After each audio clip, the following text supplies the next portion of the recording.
व्यक्ति बीमार होने के बाद जब ठीक होता है तो वो कहता है कि भगवान की कृपा से बच गया। उससे पूछो कि तुम किसकी कृपा से बीमार हुए थे तो जवाब नहीं।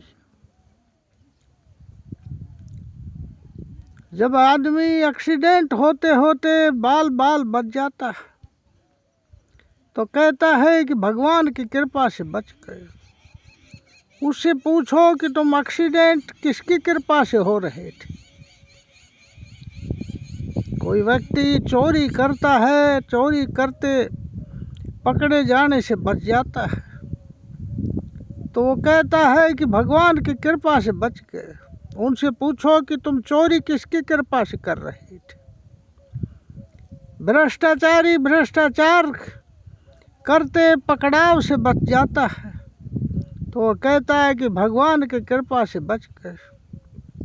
उससे पूछो कि किस कृपा से बेईमानी और भ्रष्टाचार कर रहे हैं तो उसका कोई जवाब नहीं।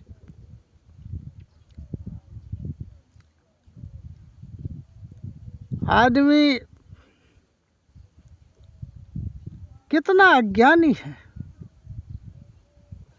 करता कुछ है, उसका इलाज और बचाव दूसरे करते हैं, पर तो बचता है तो भगवान की कृपा से करता है।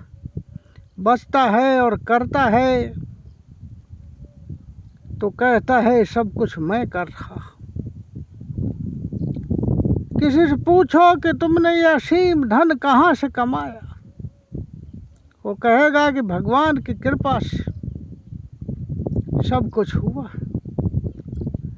किसी से पूछो कि तुमने यह असीम दौलत जो भ्रष्टाचार से बेईमानी से खड़ी की तो ये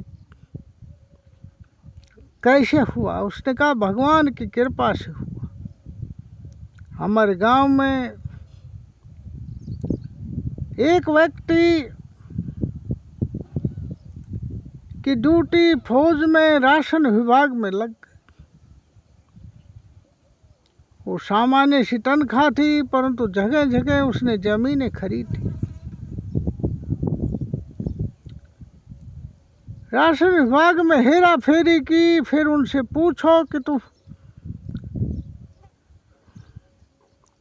तुमने इतना धन कैसे कमाया। वो कहते हैं कि सती की कृपा से कमाया, उसके लिए मंदिर बनवाए। इस प्रकार आदमी हर जगह भगवान की कृपा को ठोंसता है और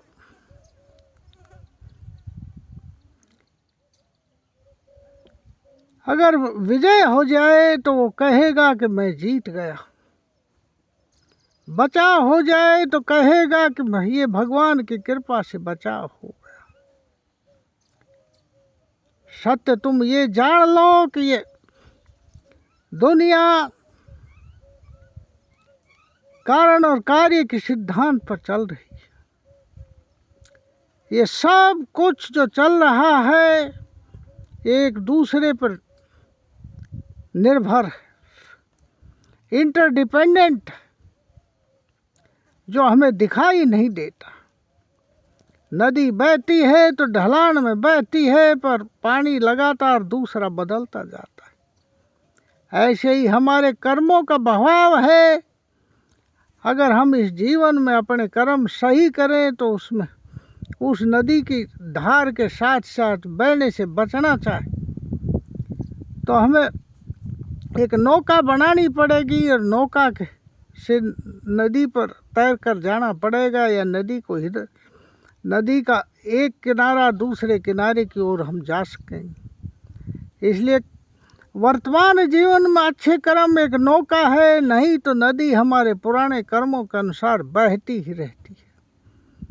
और ये जीवन है किसी भगवान की कृपा से नहीं, किसी देवता की कृपा से नहीं, किसी की कृपा से नहीं, हमारे कर्मों का फल है। धन्यवाद। Banwarilal Yadav on YouTube channel. Follow thoughts. Please share and subscribe the channel.